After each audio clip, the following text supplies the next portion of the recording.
All righty, what is going on? Alex Linsky here, as always, for the Get More Clients show. Thank you so much for joining us today. As usual, joined with my co-host Brian Downard. Brian, how you doing? Living the dream. I feel like we say it every single time, so we got to come up with something better than No, living it's the not. dream. The people, We'll go with the it. people need consistency. The people We'll need take consistency. living the dream. I mean, I think everyone wants to live the dream, so we'll take it. I'm going, Everyone I'm has going to to do it. Jamaica. Yeah, hey, I mean, that is I living the can't. dream. I don't know how it's not living the dream. I love it. Thank you guys, as always, for being here with us. We always appreciate it. If you are watching live in our Facebook group in the Seven Figure Culture, thank you. If you're watching on our YouTube channel, we appreciate that as well. You can always find our clips on our personal profiles and on YouTube as well. And you can find our show on your favorite podcast apps. This is our 15th episode. We've done 14 incredible episodes that you can go check out. Please give us a like or a rating or a review or do anything that engages with it. That helps us out. We always appreciate it. And if you have any ideas for the shows or things you want us to cover, always feel free to let us know. So what are we covering today? One of the single most important questions for any business owner: how to price and sell your services more effectively. Now, for clarity, we've done an entire Get More Client show on just our sales processes and systems. And we briefly on that episode touched on pricing, but because it's such an in-depth thing, we needed to make sure we had in a single episode just focused solely on pricing. And this is going to be one of those really short and to the point episodes. It's going to be super effective for your time to listen to so that you can get the insight you need and go execute it immediately. That's our goal when you listen to the Get More Client show. Listen to it, enjoy it, smile, hope you laugh, but most importantly, go ahead and be able to implement it right away. Brian, why do people need to know about how to price their services? And then frankly, how the hell do you price your services, man? I don't get it. How do we do it? I do get it, but I'm just leading you to answer the question. Oh, I got it. And I love this topic because I remember myself as an agency owner when I first started, just sort of making up prices that sounded good. I would sort of guess what they could afford. And then if it sounded like good enough for what I thought that I was doing, I would say, oh, it would just, all right. And then that works. It would reinforce bad habits because people would just say yes. And I was like, well, that worked. I might as well do it again. But I didn't actually know how to run a real business, how to make sure I had profit margins, how to make sure I had enough money to actually create a positive experience to give my clients exactly what they want. So let's talk about the number one most important thing that you need to consider when it comes to how you actually price your services, and that is pricing based on value. You need to, and you might not have this when you're just starting out, but you learn it through conversations, but a solid understanding of what type of result you can achieve for a client.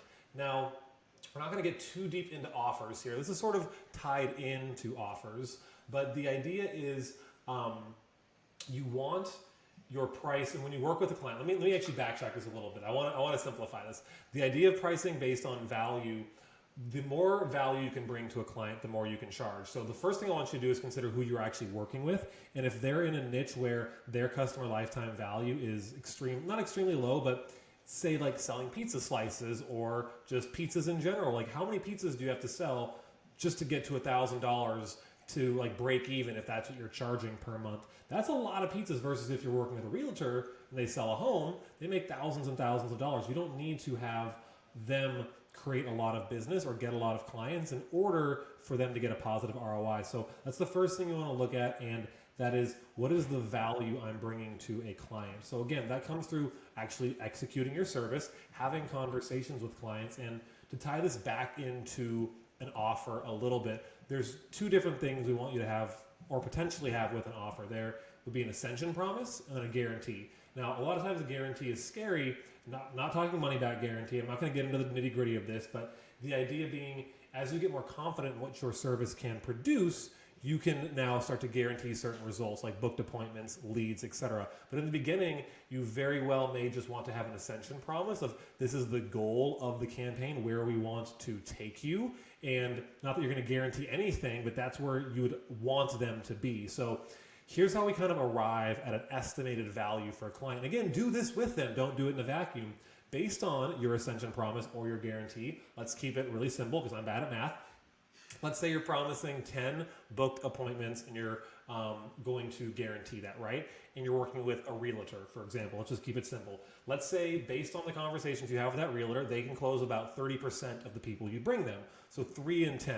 Let's underestimate. Let's say they only can close 2 out of 10. Okay, so what is the average commission for that realtor for a home in their area? Could be in the neighborhood of $3,000, maybe $5,000, maybe more, depending on the neighborhood again.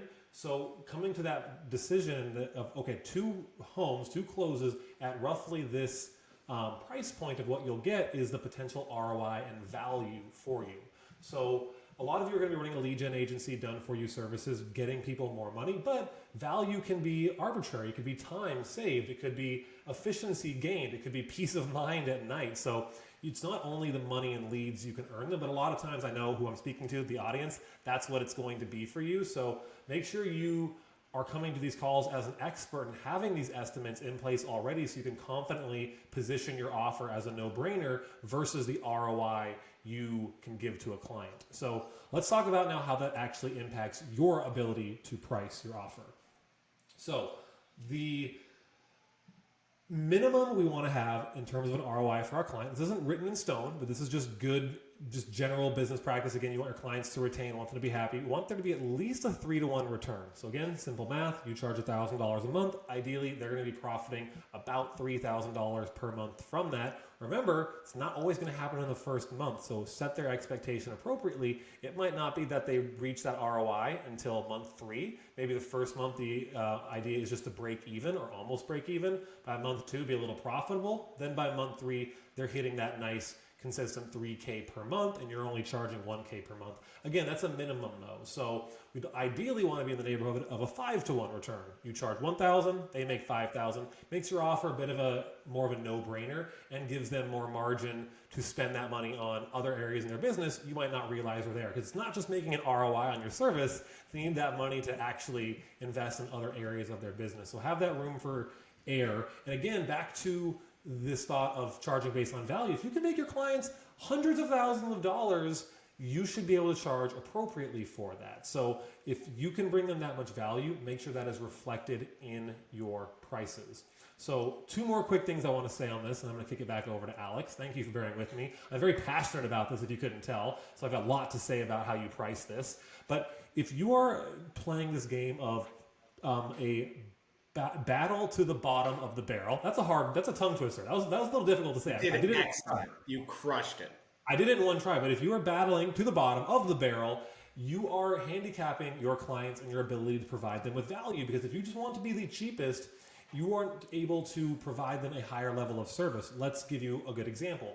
One of the best ways to get people's leads on the phone is to have an appointment setter or a caller on their behalf. And if you're only charging $1,000 or $1,500 per month, which includes ad spend, and you're going through most of that, and you have an ad manager, maybe pay a couple $100 a month, there's not much left over there. You're not able to actually get their leads on the phone, and they're going to say these are bad leads, they're not converting. Versus if you charge $2,500, had the margin to bring on a caller now who actually gets their leads on the phone, who actually converts them, now your service is worth far more because the leads are actually converting. You're providing a higher level of service to your clients. Again, it needs to be based on value, but that's why you want to be in an industry that has the margin for you to charge enough to provide a stellar service, because people are desperate for a marketing agency they can trust. There's so many people out there just trying to take advantage who have no idea what they're doing. So if you can really do that and provide a higher level of service and get the desired result because you have the margin to do so, you owe it to your clients to do that. Now, the last thing I'll say here, and this is something that took me a long time to learn, our CFO, Adam Rundle, in terms of how we set margins and make sure that they are profitable with a done-for-you service agency, we're ideally aiming for 60% profit margin. So it's tough, I realize in the beginning. You might have to bring things in-house later to achieve that, and in the beginning outsource. It might be closer to 50%, maybe 40% profit margins if you're using white labelers in the beginning. But what that means is, let's just use the 50% number as an easy one. If you are charging a client $1,000, you should only allocate $500 of that to fulfillment. That means for the ad spend, for your team, for all of the pieces, because you want to profit at least 50% from that. So there in the middle, there's a sweet spot you'll arrive at between what you know it costs you to deliver the service, what is the ad spend required, what does the ISA cost, what does the ad manager cost to achieve 10 booked appointments, just as an example. And then that number, double that, is that within now the 3-to-1 or 5-to-1 return within my industry? Now you're arriving at a sweet spot for how you actually price your services, and you're thinking like a real business owner, not just pulling numbers out of your ass and hoping that it sticks. And again, so important, because if you know what the exact system is you need to fulfill for a client and the price, it's repeatable. You're not just making up prices and having different money to play with for each client and making it up each time. So can't stress the importance of this enough. I'm going to shut up now and kick it over to my man Alex, who is going to break down a couple of the ways that you can price your services. So Alex, tell us, now that they know in general how they should be thinking about how to price it, what are the different ways they can actually price it? Yeah, absolutely, and lots of value there. When you're sharing it, it makes me think of that video that we made, and I've shared this a couple times on the episode, but in case you haven't heard me share it, Brian and I made this video called Bad Sales Advice, and it was just kind of like a satirical view of some of the worst sales advice that we've seen. And then, of course, obviously just outrageous sales advice. And one of them was like, let your client decide the price. And in the video, Brian's like, well, I've got $4 in my wallet and a $25 Taco Bell gift card. How does that sound? And I'm like, great. And it's funny because obviously that's not the way that you're pricing your services, but in so many ways it feels that way, especially when we have the inside scoop on over 1,000 agencies at this point and seeing like them changing their prices all the time. And of course, talking about simple math, like we just spoke about this in our coaching program yesterday in Scale 7 Mastermind, about just simple math of if you increase your price by $100 and you have 10 clients, okay? And if you do that and they retain for a year, it's $12,000 in additional revenue. And if you consider that, obviously you have to retain them the whole time and of course the nature, but there's so much compounding value to pricing appropriately rather than pulling it out of your ass. And that's why we want to do this episode, because it's that important. The next question is, once you understand how to appropriately price, what are the different ways to package or price your services? There's lots of different ways. The angle that I'm going to go with and the recommendation I'm going to make is based on my personal experience, the experience that I've had shared with over 1,000 agency owners, and what I believe gives you the best opportunity to close on the very first call. Now, the reason that I advise closing on the very first call is completely handled in a prior episode of the Get More Clients Show. So check out on our YouTube channel our sales training episode where we break down the one call close framework and how to close your deals more efficiently. Now, there's really, I think, 5 major methods. That doesn't mean that there's not more or other things I'm not going to discuss, but I'll break them down, each of them first, what they are, and then I'll break down each individually for you. So we've got the pay for performance model, retainer model, retainer plus ad spend, we have retainer plus commission, and then we have retainer plus ad spend percentage. And then of course, there's also the hourly model, which you shouldn't do by any means, but that would be 6 if we include the hourly model. Let's break down each one, and then I'll give you my specific recommendation, okay? The pay for performance model. Now, the pay for performance model in general can be an entire episode of the Get More Clients Show in and of itself. Now, I want to be upfront about this and transparent that for a long time, I held a pretty strong opinion of don't do pay for performance. The biggest reason why is because I think initially I had been burned on a pay for performance model working with an attorney where we promised to get them, I think it was X amount of cases, I'm pretty sure it was 5. We brought them 5 and they were agreed to pay X amount per. I believe the amount was $1,500 per case. So you can see if I was charging my service at $2,500, but then they were going to pay me $1,500 per case for 5 of them, I'd much rather do that, no problem. But then of course, at the end of the month, they argued with me about which case came from where, and I didn't have good enough attribution and all of that to say that I ended up just having a hard stop rule and like, I'm not doing pay for performance anymore. And I think because of that, I've coached for several years now, don't do pay for performance. Now, I think having any sort of hard and fast rule like that is probably not the best way to run a business. There's very few things in your business that are like black and white.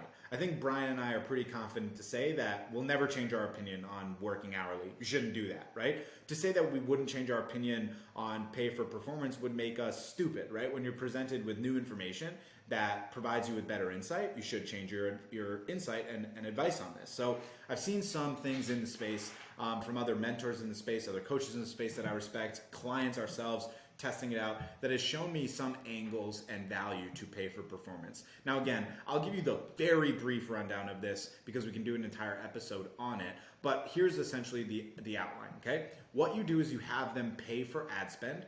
And there is some scenarios that pay for performance includes that you pay for their ad spend. I don't like that under any circumstance. That's just my personal opinion. I wouldn't do it. So they pay for ad spend, but they do not pay any management fee. They pay you for performance. So there's a couple different models. There's a PPL model, which is a pay per lead model. So every lead that comes in, they pay you directly or you charge them directly. Okay. Then there is a pay for result model, which is like a monthly or bi-weekly result. So every other week, twice a month, or monthly, they agree to once you hit 20 leads, you're going to get us this result, or 5 butts and seats, we're going to get this result, or X sales for e-commerce, we're going to give you this amount back. Now, this model is usually a commission off of the sale or a flat fee based on their percentages elsewhere. Now, the way to do this effectively is to ensure that before the relationship starts, you have a very strong service level agreement, which we've talked about in other episodes as well, and ensuring in that service level agreement that you understand the exact attribution so there's no argument. Now, Brian and I are not big on security theater legal documentation for most agency services, unless you're working with like a 100 location, like, you know, very convoluted contract model. Like usually it's not that challenging. It's like I work with a chiropractor and they pay me $2,500 a month and pretty simple. But in the pay for performance model, we strongly advise that you do have legal representation for this. Does that mean that you have to get a business attorney and pay them for it? Yes, but usually you only need it one time. Easy to use something like Rocket Lawyer or LegalZoom to draft up that information, and then make sure that you're signed on both ends so that attribution is very clear, and make sure after the very first lead or provided result is made when they're meant to pay, everything is paused until that payment is made. Do not continue working until that initial payment's made, because that's how you set the precedent of working for an entire month and not getting paid and being burned like we were. So that's my thoughts on pay for performance. Again, there's an entire episode that we could dedicate to this that we probably will, but that's just a quick model. I would advise, unless you are an absolute expert in your industry right now, to bypass the pay for performance model to get started. But if you have a lot of experience and think you can make more money doing the pay for performance model, please, there's no reason not to try it. I would give yourself the chance to try to create more revenue and lifetime value per client. Remember, there's only a couple ways to grow your business, and one of the easier ways to grow your business is going to be to increase your prices or to increase the lifetime value of your current clients. Pay for performance does that, okay? One other note is just legality wise, and Brian and I are definitely not attorneys and we do not provide legal advice, but we do have some experience in this industry and want to make sure it's clear. Some niches, it's illegal to share certain commissions, like real estate, for example. So just make sure you're not doing anything illegal, of course, and that would be not consulting with Brian or I about it, but an attorney on it. That would be the key. You don't want to do anything illegal, and of course, Brian and I never want to advise you to do anything illegal. That's certainly not our intention in the Get More Client Show. Let's talk about the other major obvious ones. That's retainer, retainer plus ad spend, retainer plus commission, retainer plus ad spend percentage. Retainer by itself is where you separate the pricing, meaning you're going to do a retainer, then you're going to do a ad spend, and then you're going to do a setup fee. I hate that model. It's selling too many things at once. You're giving them all these prices. It's like, hey, I'm going to guarantee you 30 appointments. We're going to do all these things for you. It's going to be $1,000 to set up, $2,000 a month, and $500 a month for ads. And it's like, holy crap, you just shared a shitload of things to me. I don't remember anything you just said. I don't know how to follow it. So it's pretty easy to just combine all of them, which is retainer plus ad spend, making it all inclusive. It's the easiest way to do it. This is how we recommend it in this format. Okay, so here's what you're going to get with our Glow method. 30 guaranteed patients for your med spa. We're going to do X, Y, and Z for you. The investment, or rather, there's no risk. It's all guarantees. We are going to be able to achieve this return on the investment. The investment is going to be $29.97 all inclusive, no hidden fees, no setup fees, no bullshit, nothing that you'll be like, wait, you didn't tell me about it. It's $29.97. It's a no-brainer. It's exactly what you're looking for. Easiest thing to do. By far the best model. Now, the retainer plus commission model is similar to pay for performance, but I wanted to separate it because there is one pretty specific distinction. The pay for performance model indicates that there is no retainer. Now, that doesn't mean that you can't have a pay for performance model and still have a retainer. That would be semantics. I'm just separating them in my semantical view because there's no, of course, conventional definition of this is what pay for performance is and this is retainer plus commission. I'm sharing with you on the show so you can have difference of understanding. Pay for performance, semantically, our definition is no retainer. Retainer plus commission is also a version of getting paid for your performance, but it's just an entirely different thing that we're talking about. Now, the way that that would work in terms of retainer plus commission is pretty simple to understand. The model that we'd advise is you lower your retainer and you get a commission on the back end. Everything that I said for pay for performance would be the same for retainer plus commission. The only difference is you still get paid no matter what for your job, for your time. They pay for the ad spend, and you have a smaller pay for performance bonus, meaning your commission is smaller than what it would be if you didn't have any retainer. A lot of people do this as a transition. So they'll do retainer plus ad spend as their offer, $29.97 all inclusive. Then they'll test out after working with someone for 3 months, retainer plus commission. They'll decrease their retainer costs by $500 or $750, anywhere from 30% to 50%, and then ask for 10% commission or so on the back end, right? That's a transition until then maybe 6 months later, you do no retainer and it's only commission, it's 25% commission. That's a framing of how you can do different pricings. There's no right or wrong. It's more so what's the best value to you and what's the best value to the client. That's absolutely key here and really makes a big difference. The last piece, of course, is retainer plus ad spend. Now, in agencies, there's too many agencies that make this mistake where it's like, hey, we have a retainer for $2,000 a month and you're going to spend $1,000 on ad spend. But then 6 months later, you're doing so great for the client and they're going to spend $10,000 on ad budget, which requires significantly more of your time. And that's a problem. What's up, Brian? I got to stop you because you said plus ad spend, not plus ad spend percentage. Ad spend percentage is what I was saying. So ad spend percentage, meaning if you are doing the same amount of retainer for $1,000 in ad budget versus $10,000 in ad budget, that's not fair to you because the time requirement is significantly more when you're spending $10,000, right? So what we want to have is a certain percentage after an agreed upon rate. So usually if you do $2,000 retainer for $1,000 or up to $2,000 of ad spend, great. Anything past, let's say, $2,500 worth of ad spend, it will also be 5% of ad spend that will be paid for management. Something like that. There's no right or wrong here, but those are usually the angles of how you can potentially price your services. The one that I'd recommend to start with is retainer plus ad spend, all inclusive, no setup fee bullshit, no fake scarcity, simple, make it easy, make it simple to price it out. That's the easiest way I would do it. Any other thoughts there, Brian, before I ask you the next question?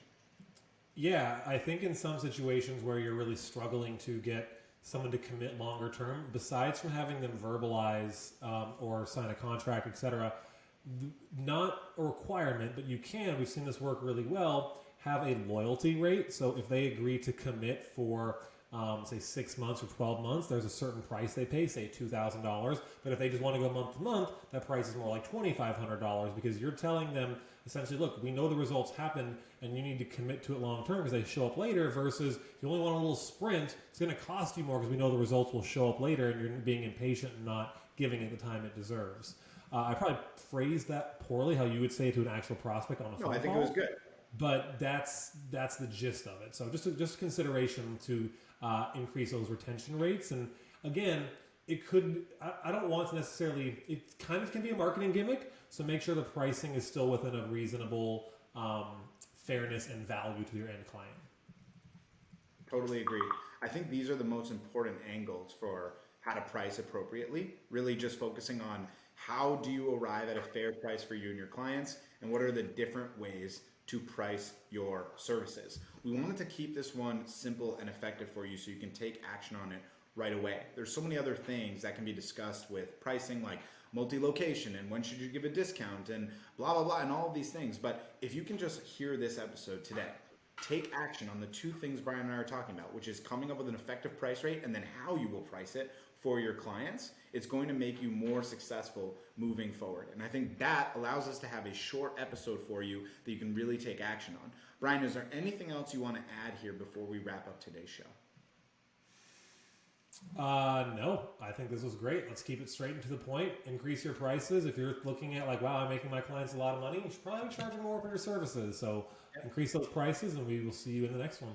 Absolutely. And again, like Brian's saying, if you're doing great for your clients, it might be worthwhile to consider adding a commission-based model on the end. Not that you have to, but there might be value to it. And opening up that discussion can open up your revenue growth. Remember, you can grow your revenue not just through new clients, but retaining clients and increasing your pricing for current clients. Really important message. Thank you so much, as always, for joining us on the Get More Client Show. We will see you on the next one. See ya.